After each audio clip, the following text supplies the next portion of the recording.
Kaya ano yung bag nga alaw ko kabsat. At ngayon ay gagawan natin ng accuracy test yung ating pellet na naka-resize. So ito yung gamit natin na resizer, yung ating DIY. So sa mga gustong mag-avail, PM lang po sa ating page. Ayan, naka-flash sa ating screen.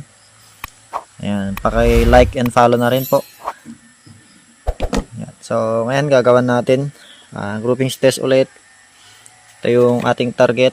So maliit lang yung target natin, aim point. So ito yung magiging aim point natin. 20 meters.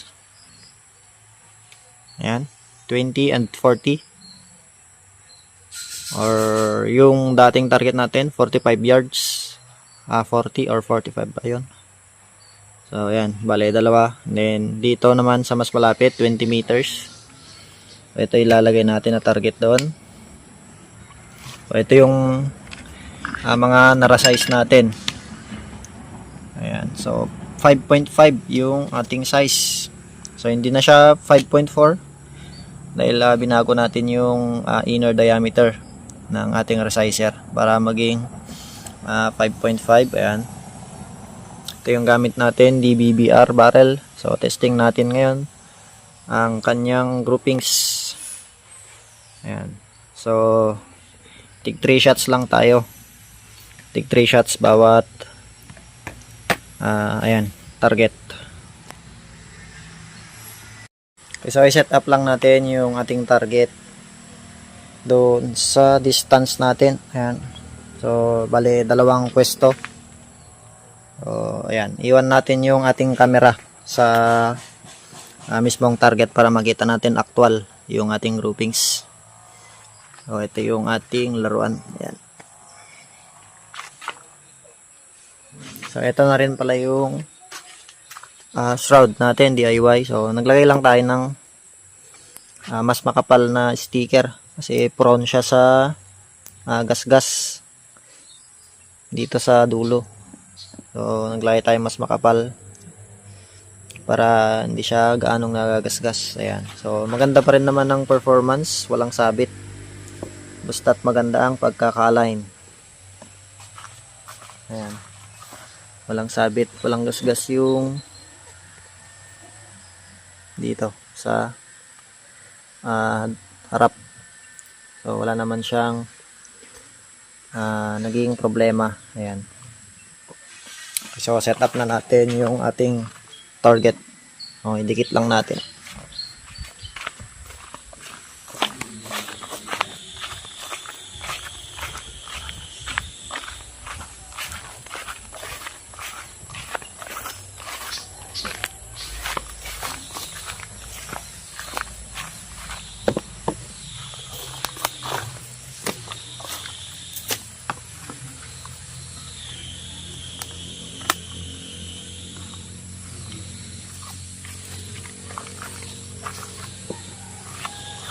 Ayan, so distance natin, nandun yung upuan natin.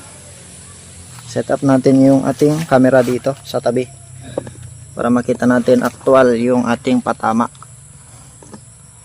Okay, zoom in. Sa taas tayo, pinakataas na target. Dito tayo sa hilerang taas.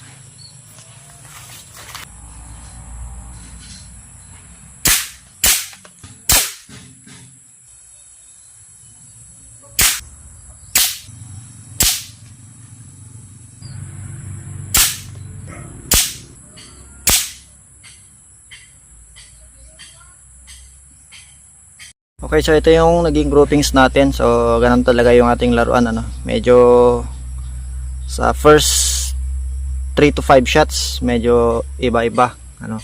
Pero hindi naman ganun kalayo. Ito yung first 3 shots natin, aim point. So first hit, second hit, ito yung last hit natin. Then second target, ayan, almost 1 hole. So pasok sa, ayan, sinlaki ng kuko natin. Then ito na yung pang last na target natin, 3 shots ulit. So almost 1 hole. Ayan, almost 1 hole na siya. So okay pa rin. So, kailangan lang natin warm up ng konti kapag gagamitin natin. So ito yung performance niya sa 20 meters, yung ating resize na 5.5.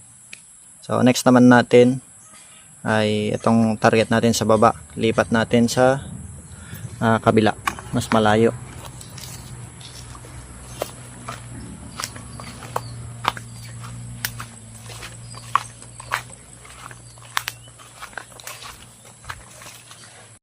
Okay, so target natin, ayan. So medyo mas malayo konti. Set up natin ulit. Ayan, tingnan natin yung kanyang groupings.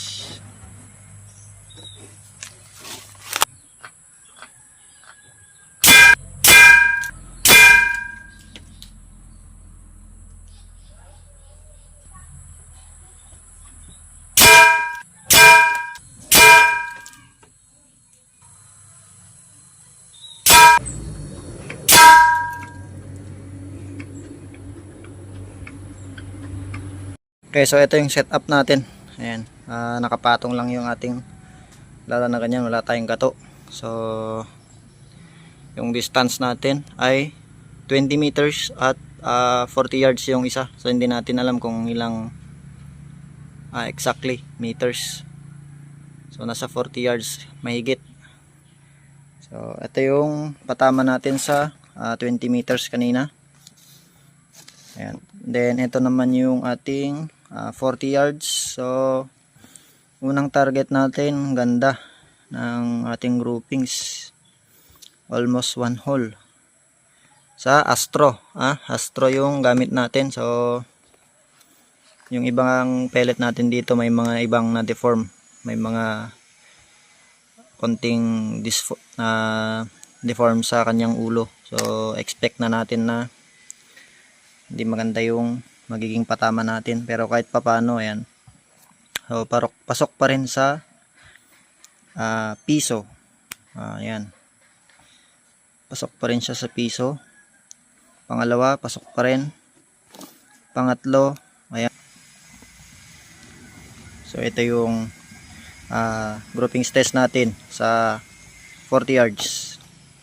Ayan, so 5.5 mm na bala. Okay, ayan.